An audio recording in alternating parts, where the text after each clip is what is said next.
So hello and welcome back to my channel that is economic Pathshala by doctor Ananya. आज हम बात करने वाले हैं about the economic current affairs for the month of January, that is 26 of January to 31st of January 2026।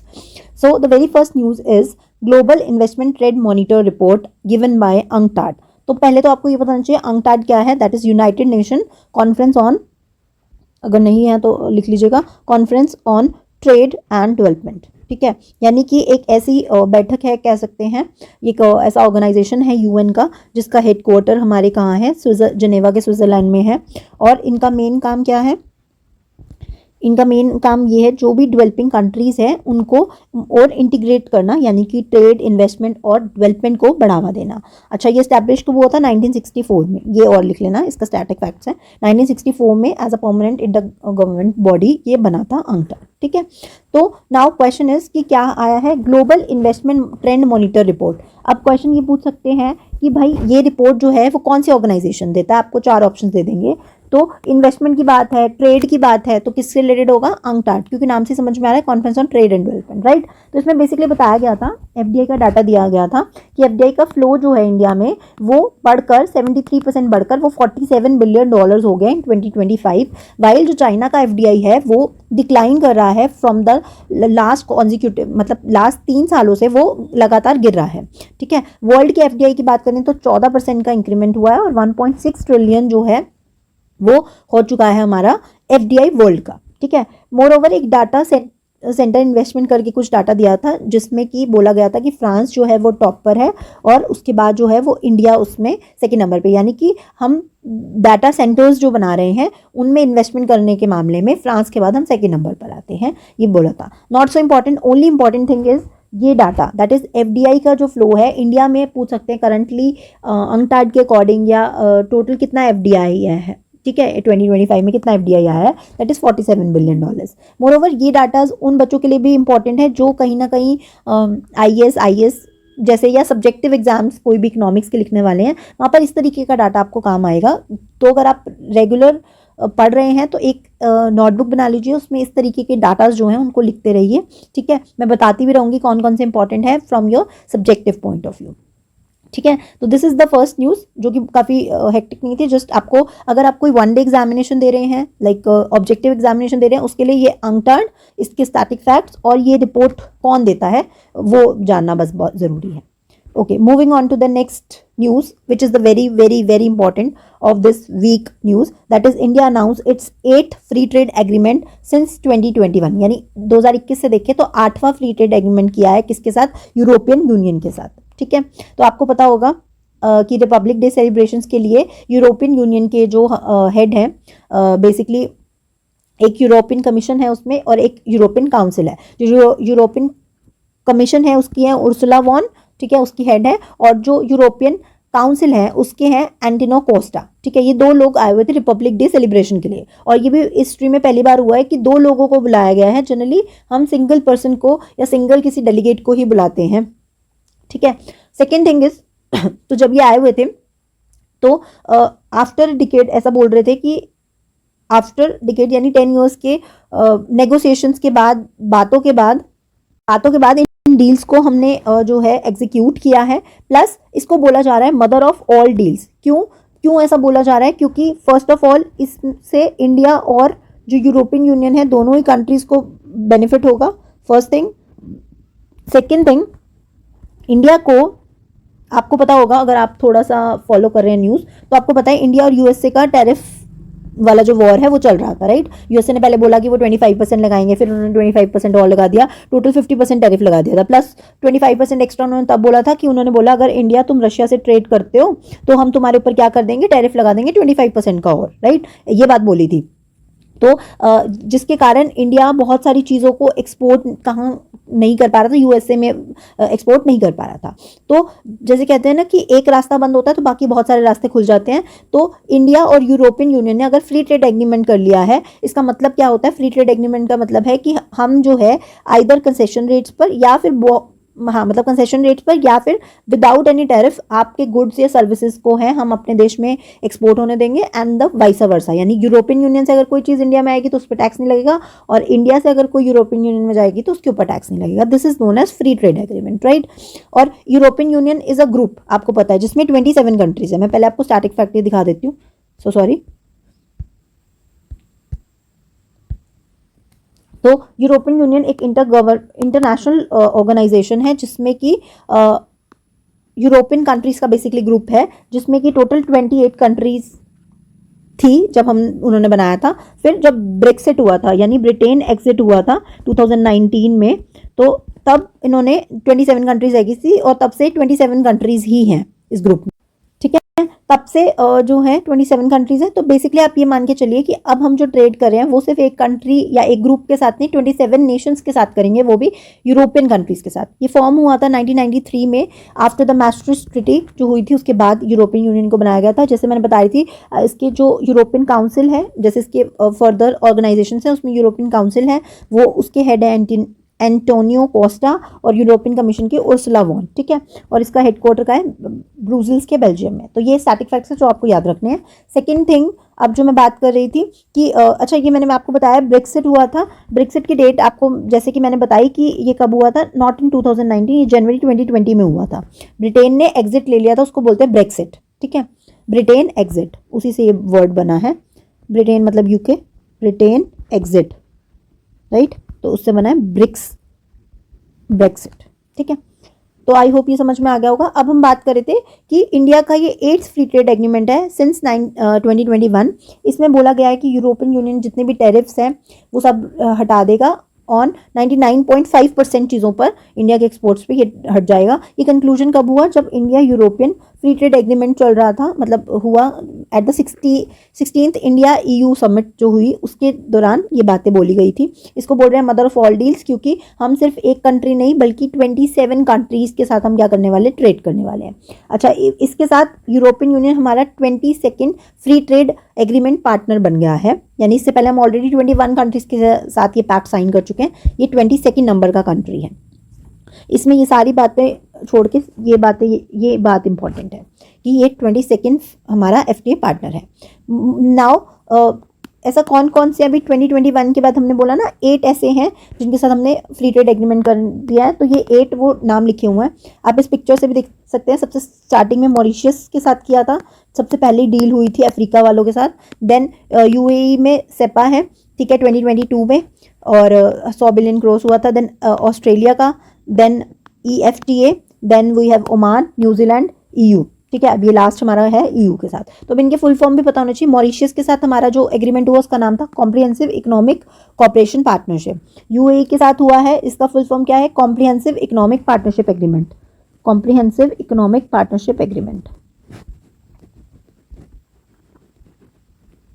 Economic partnership agreement, ठीक है। Then उसके बाद हमारे पास है ऑस्ट्रेलिया, इसके साथ ECTA हुआ है, economic cooperation and trade agreement. Then EFTA TEPA, that is trade and economic partnership agreement. Then उसके बाद we have UK comprehensive economic and trade agreement. Then Oman के साथ comprehensive economic partnership agreement. Then New Zealand free trade agreement, and European Union के साथ भी free trade agreement, ठीक है। तो ये आपसे पूछ सकते हैं कि कौन कौन सी ऐसी कंट्रीज थी जिनके साथ ये एग्रीमेंट्स हुए हैं। नाउ जो चीज़ मैं आपको बोल रही थी कि आपको ये अपने लेवल पे करनी चाहिए, अब ये मैंने आपको प्रोवाइड कर दिया है कि क्या इम्पैक्ट हुआ है इस यूरोपियन यूनियन ट्रेड डील से, यानी क्या फ़ायदा हुआ है।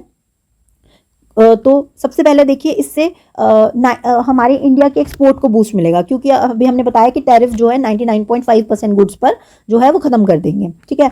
सेकेंड इज, अब एक्सपोर्ट बढ़ेगा तो हमारी GDP बढ़ेगी, GDP बढ़ेगी तो FDI इनफ्लोज भी अपने आप होंगे, ठीक है। इनफ्लोज होंगे फ्रॉम यूरोपियन इनटू मैन्युफैक्चरिंग। अब फॉरेन डायरेक्ट इन्वेस्टमेंट होगी मैन्युफैक्चरिंग में, क्लीन एनर्जी में, टेक्नोलॉजी सेक्टर्स में। एम्प्लॉयमेंट जनरेट होगा लेबर इंटेंसिव सेक्टर्स में, क्योंकि जो ये 99.5% चीज़ों में टेक्सटाइल, लेदर और ऐसे चीज़ें भी हैं जिनके बारे में बोला गया है जिस पर टैक्स हटाया जाएगा, ठीक है। Moving on to the next, हमारा ग्लोबल वैल्यू चेन जो है वो बढ़ेगा, यानी कि कोई सप्लाई चेन रिस्क नहीं रहेगा। जैसे आपने देखा था कि अभी जब क्राइसिस हुए रशिया यूक्रेन हुए या बाकी उसमें जैसे ईरान और उनके चलता रहता है, तो अगर हमें ऑयल मंगवाना है और कुछ कुछ ही ऑयल प्रोड्यूसिंग कंट्रीज हैं, जैसे मैंने आपको ओपेक का कार्टेल पढ़ाया था, तो क्या होता है कि अगर मान लीजिए किसी पर्टिकुलर कंट्री से हम ऑयल एक्सपोर्ट कर रहे हैं या क्रूड ऑयल वगैरह ले रहे हैं, तो क्या होता है अगर कोई पर्टिकुलर कंट्री से ही ट्रेड करते रहते हैं और अगर कोई जियोपॉलिटिकल टेंशन हो जाती है, तो फिर क्या हो जाता है, सप्लाई चेन डिस्टर्ब हो जाती है, यानी चीज़ें वहां से आनी बंद हो जाती हैं। ठीक है, फिर हमें इसलिए अपने कुछ ऑल्टरनेटिव्स भी ढूंढ के रखने चाहिए, तो उसी के लिए इसमें हेल्प करेगा ग्लोबल वैल्यू चेन्स में। देन टेक्नोलॉजी ट्रांसफर करने में ग्रीन टेक, ईवीज और एडवांस मैन्युफैक्चरिंग टेक्नोलॉजी भी ट्रांसफर करेंगे। मेक इन इंडिया को बढ़ावा मिलेगा, क्योंकि हमारी यहाँ की चीज़ें भी जब वहाँ जाना शुरू होगी तो हम मेक इन इंडिया पर फोकस कर पाएंगे। हमारे को मार्केट डाइवर्सिफिकेशन होगा, यानी कि अब हम सिर्फ एक ही कंट्री में नहीं बेच रहे हैं, यूएसए पे ही डिपेंडेंट नहीं है, we have much more countries to export our products. Then India EU strategic partnership जो है वो भी बढ़ेगी। ठीक है, देन वी हैव बेनिफिट, अच्छा कंज्यूमर्स को भी अच्छी चीज़ें मिलेंगी, चीपर चीज़ें मिलेंगी। क्यों? क्योंकि इंपोर्ट्स अच्छे होंगे, ईयू से अच्छी क्वालिटी की चीज़ें आया करेंगी।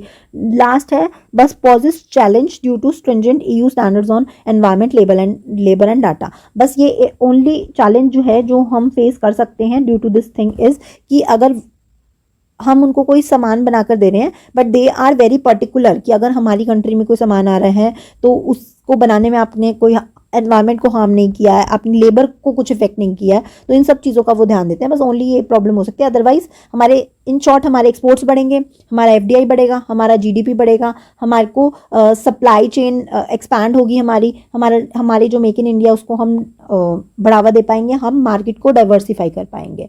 ठीक है, विद दिस जो है आपका इम्पैक्ट जो है वो कंप्लीट होता है। Then moving on to the next news, industrial growth accelerated to a 25 month high 7.8% पे चली गई है आईआईपी डाटा। ठीक है, तो आईआईपी आपको पता है मैं कई बार बता चुकी हूँ, अगर आपने पिछले वाला सेशन भी देखा था तो मैंने बताया कि इंडस्ट्रीज की ग्रोथ को मापने के लिए हमारे पास क्या है, आईआईपी है। उसी में ही 8 कोर सेक्टर है जिसका डाटा हमने लास्ट सेशन में पढ़ा था कि 8 कोर सेक्टर्स जो हैं वो किस तरीके से ग्रो कर रहे हैं। ठीक है, जैसे मैंने आपको कहा था क्लास में कुछ बच्चे हैं, 100 बच्चे हैं, उसमें लेकिन कुछ ऐसे हैं, 10 बच्चे ऐसे हैं जो कि काफ़ी इंटेलिजेंट हैं, तो टीचर क्या करती है, उनके ऊपर ज़्यादा फोकस करती है, बिकॉज उनको पता है कि ये बेटर परफॉर्म कर सकते हैं और हमारी स्कूल का नाम रोशन कर सकते हैं। ऐसे जनरली होता है ना स्कूल्स में, तो उस चीज़ से रिलेटेड आप इसको कर सकते हैं, रिलेट कर सकते हैं। ठीक है, तो आईआईपी पूरी इंडस्ट्री का ग्रोथ बताता है, जबकि 8 कोर सेक्टर्स उसी में से पर्टिकुलर 8 सेक्टर्स का डाटा बताते हैं, जो कि